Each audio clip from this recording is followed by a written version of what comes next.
on, everybody? It's Velvet coming to you.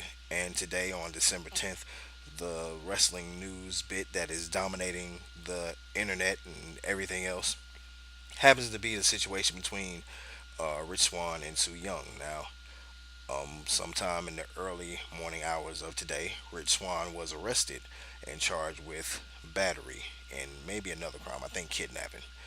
And when this happened, I found out because somebody I knew actually shared Rich's mugshot, which was shared by the arresting police department and put on social media.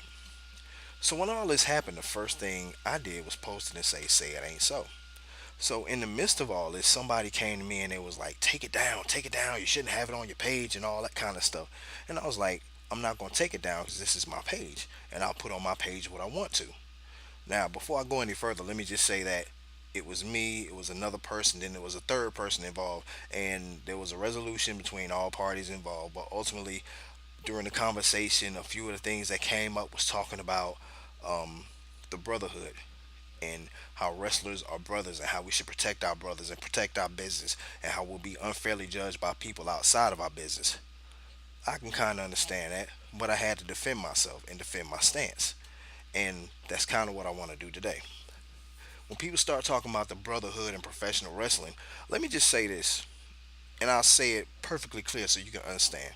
For everybody that had something to say about Rich Swann, I didn't see one Facebook status that said anything positive about Rich Swann from anybody that I have on my friends list. And I got almost 4,000 friends on my Facebook friend list.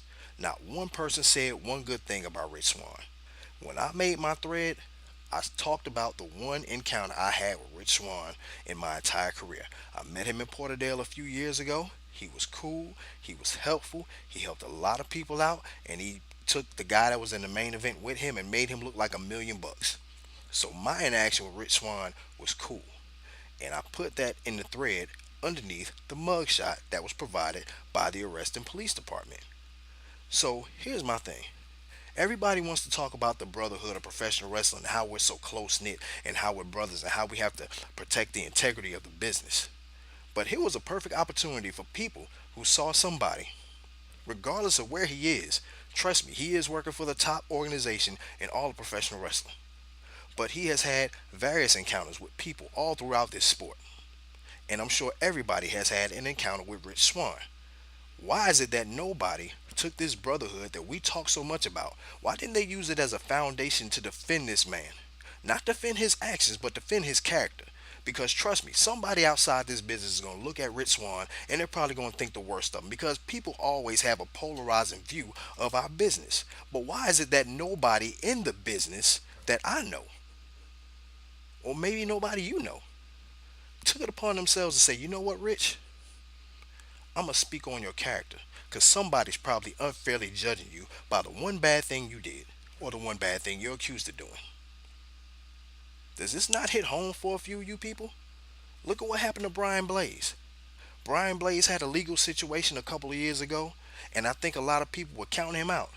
But the people that really love and know Brian for the person that he is, they were the first people to stand up for him.